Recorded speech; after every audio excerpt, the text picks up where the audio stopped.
Since my Tracer is going to be used as a touring bike from time to time, I need a GPS to be installed on the bike.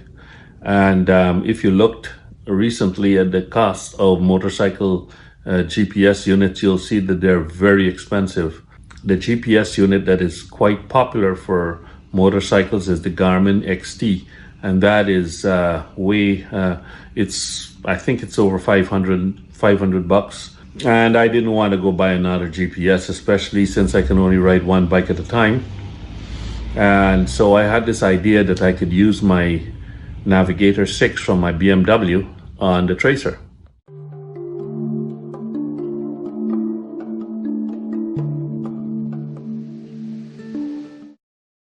The Nav 6 is mounted on the BMW with this GPS cradle here, and it is a locking cradle, so it's secure to the bike. But there's no such cradle on the Tracer. Some people have installed homemade mounts to have the GPS just over the speedometer, the dash here, but I didn't want to kind of interfere with this mechanism, which is used for raising and lowering the screen. So I opted to mount my GPS over here. If it's good enough for Itchy Boots and her travels all over the world, it should be good enough for my little trips from time to time.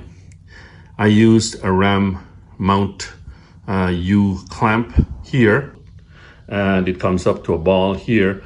I've got a little short, I forget how long this arm is, but I've got that arm here, and then this here is the mount for a Garmin 660, which works on the Navigator. So I've got that, plus then I went and I bought this. This is probably, comparatively speaking, the most expensive part of this whole rig. This little piece of plastic here was like $35. And the reason for that is because you can't get them anywhere. So I happened to pick this up off, I think it was eBay, and I paid a lot of money for that. But what's missing from this setup here is the cord. And I wanted a hardwired connection to this bike. This here is the connector or the wire that is connected to the back of the, this is made by a third party. It's not made by Garmin, and I'm opening this for the first time right now. It's a fuse connection, so it's got this fuse here in line. But more importantly, it's got this special type connection for the cradle. You see, that type of connection. And on the other end of it is two wires, as you can see here, red and black. And they're pretty light gauge wires. So obviously, not a lot of current is expected to flow through this. So this will connect to the cradle, and then I'll have to run the wire all the way down and inside behind here. And behind here has some auxiliary power cables that are connected. They're switchable. So what we're going to do is take this windscreen off and find those auxiliary connectors and use those to hardwire this GPS on the bike. After carefully removing the 4 screws from the windshield, we remove the windshield to reveal the carrier underneath that has to be removed. This carrier here has to be removed next. And to do that, you slide this up into the upper position. 2 bolts here that have to be removed. And then when you slide this back down into the lower position, there's another bolt in there that has to be taken out. With the windshield carriage off, you now have to remove this plate here. This plate here is connected to this all the way to the sides. So the way to remove this is to remove these 3 pop rivets on either side, taking care not to let them fall down into the engine, or else you'll really probably have some choice words to say when that happens.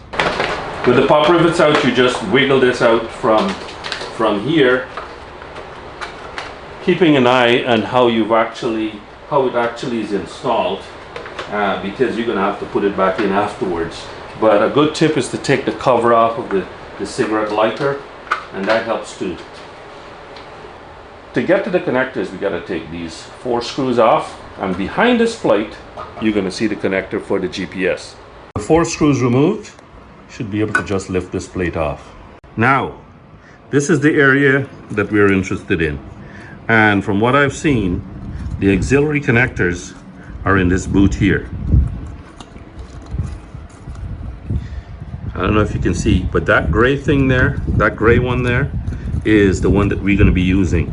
Now that's just a blanking plug here, so I'm going to pull that plug off, and then we're going to go and look at what's required to go into the female part. Using a little screwdriver, I was able to push down on a little tab and get that dummy cover off, and that is the type of connector that we're left with.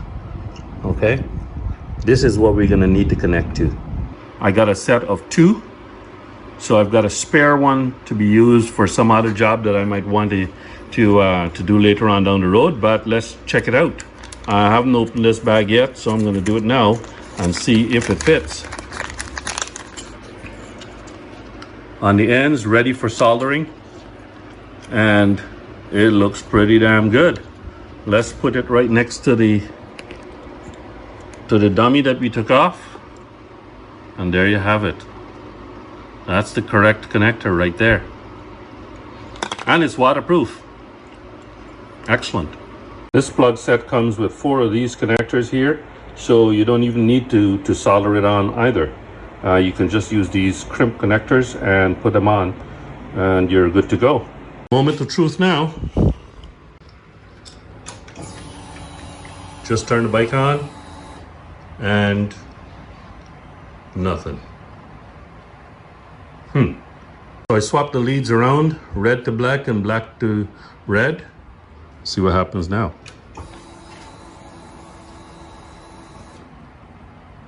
So we have to make the connection red to black. You see, I've got them separated. I know it's kind of clunky, but I just wanted to make sure that they weren't touching and they're not touching the frame. So just a test, and here they go. So I'm gonna go and make those connections. So I'm gonna run the wire down here. There's a lot of wire that comes with this hardwire connector. So what I'm gonna do is make that connection. I'm not going to cut the wires. I'm going to just make that connection and then zip tie the wires together. There's a nice gap here, a nice hole here I can zip tie to, and have it neatly installed in there. So I did a nice neat connection here, soldered connection. I didn't use those crimp connectors that came with the wire. So this looks pretty good.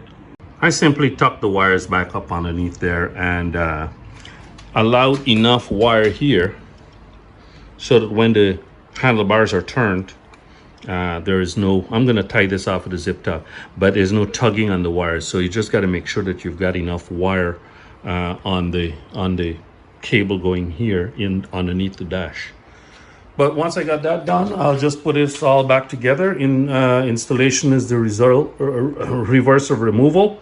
So I'll just go back ahead and put that plate back on, and then put the trim piece and the sliding mechanism for the windshield, put the windshield back on, and this job is done. And there you have it, folks. The installation of the GPS is complete. My Nav 6 is now mounted on the Tracer. As soon as you turn on the ignition, that comes on like that, and when you turn off the ignition, it should say power lost and turning off in 29 seconds. So you know it's a switched, I can turn that off here. It's a switched connection. So that's it.